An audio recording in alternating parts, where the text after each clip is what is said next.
आखिर माता सीता के पिता राजा जनक कितने शक्तिशाली थे? आखिर भगवान शिव का धनुष उनके पास कैसे आया? और क्या सचमुच वो रावण से भी अधिक शक्तिशाली थे? आप देख रहे हैं मिस्टीरियस हिंदू। तो चलिए अब करते हैं ज्ञान की बात। वीडियो में आगे बढ़ने से पहले हमारे चैनल को सब्सक्राइब अवश्य करें और बेल आइकन जरूर दबाएं। रामायण का जब जब जिक्र किया जाता है तब तब हम मुख्य पात्रों की बात करते हैं, लेकिन आज हम बात करने वाले हैं माता सीता के पिता यानी कि राजा जनक के बारे में। देवी भगवत स्कंद 6 के अनुसार जब महर्षि वशिष्ठ के श्राप से निमि जलकर भस्म हो गए, तब वहां उपस्थित ऋषिगण निमि के शरीर को ले गए और पुत्र प्राप्ति के लिए उस पर अग्नि काष्ठ रखकर और आत्मा मंत्र भरकर निमि के देह को पुनर्जीवित करने के लिए मंथन करने लगे। तब अग्नि के मंथन से एक पुत्र उत्पन्न हुआ जो साक्षात निमि का ही दूसरा स्वरूप था।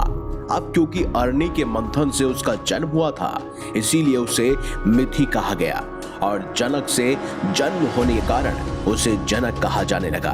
राजा निमि विदेह हुए, इसीलिए उनके कुल में पैदा हुए सभी राजा विदेह कहे जाने लगे। इस प्रकार निमि के पुत्र राजा जनक के नाम से प्रसिद्ध हुए। उन्होंने गंगा के तट पर एक सुंदर नगरी का निर्माण कराया जो मिथिला नाम से विख्यात हुई। सिर्फ यही नहीं, इस वंश में जो अन्य राजा हुए वे सभी जनक कहे गए। ये सभी विख्यात, ज्ञानी और विधेय के नाम से प्रसिद्ध हुए। इसी कुल में आगे चलकर श्री शीरध्वज जनक हुए। पद्म पुराण के उत्तरकांड के अध्याय 254 के अनुसार एक बार जब राजा जनक अपने राज्य में सूखे की समस्या को हल करने के लिए आयोजित किए गए यज्ञ के हल से भूमि जोत रहे थे, उसी समय हल के अर्धभाग से सुंदर कन्या प्रकट हुई जो साक्षात लक्ष्मी जी ही थी। उस कन्या को देखकर राजा जनक ने उसे गोद में उठा लिया और अपनी पुत्री मानकर उसका पालन पोषण किया। दरअसल वो कन्या कोई और नहीं बल्कि स्वयं माता सीता थी। राजा जनक के पास भगवान शिव का धनुष अब कैसे आया, इस बारे में विस्तार से जानते हैं। तो इसका वर्णन वाल्मीकि रामायण के बालकांड के अध्याय 66 में किया गया है। पूर्व काल में जब महादेव ने सती वियोग में दक्ष प्रजापति का यज्ञ विध्वंस कर डाला था, तब शिव जी ने क्रोध में भरकर इसी धनुष को उठाकर देवताओं से कहा था कि तुम लोगों ने मुझे यज्ञ में भाग नहीं लेने दिया और इसी वजह से मैंने सती को खो दिया। इसीलिए अब इस धनुष से मैं तुम सब के सिरों को काट डालूंगा। ये सुनकर सभी देवता बहुत उदास हो गए और किसी तरह भगवान शिव को मनाकर प्रसन्न किया। तब प्रसन्न होकर भगवान शिव ने ये धनुष देवताओं को ही सौंप दिया।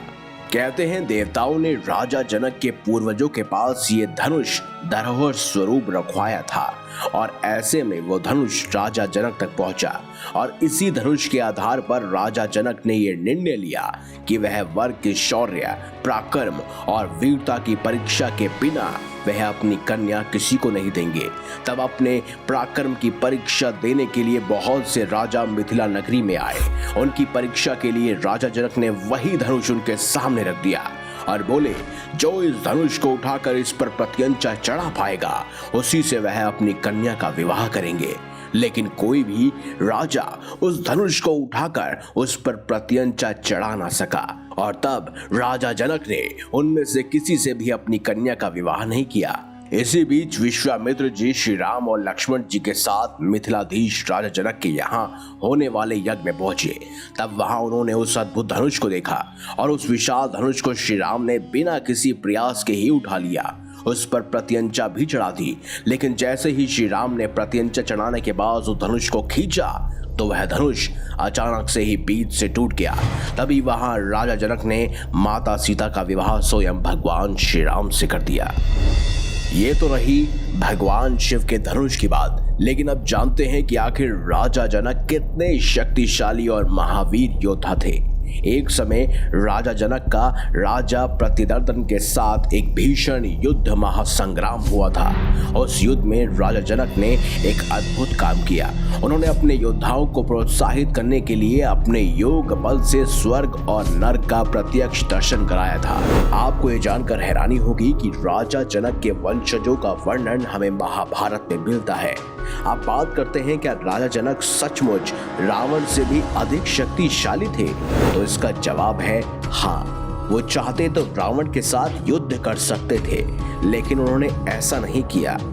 राजा जनक धीरे धीरे वृद्ध अवस्था में पहुंच गए थे और ऐसे में वो जानते थे कि श्री विष्णु अवश्य ही अवतार लेकर स्वयं रावण का वध करेंगे। जब उन्होंने सुना था कि उनकी पुत्री का अपहरण हुआ है, तो वो चाहते तो अपने सभी सेनाओं के साथ पहुंचकर रावण पर आक्रमण कर सकते थे, उसे युद्ध में परास्त कर सकते थे, लेकिन उन्होंने ऐसा नहीं किया क्योंकि उन्हें अपने दामाद और स्वयं हरि विष्णु के ऊपर विश्वास था। वो जानते थे कि उनकी पुत्री यानी माता सीता स्वयं लक्ष्मी का ही अवतार है और स्वयं लक्ष्मी जी को बचाने के लिए विष्णु जी किसी भी हद तक गुजर सकते हैं। और ऐसा ही हुआ। रावण का वध कर भगवान श्री राम ने धर्म की स्थापना की। तो अगर आपको राजा जनक के बारे में यह वीडियो अच्छी लगी है तो इस वीडियो को लाइक कीजिए, हमारे चैनल को सब्सक्राइब कीजिए और ज्यादा से ज्यादा शेयर भी कीजिए। अगले आने वाली वीडियोस आप किस पात्र के ऊपर चाहते हैं, चाहे वो रामायण का पात्र हो या महाभारत का, कमेंट बॉक्स में हमें अवश्य बताएं।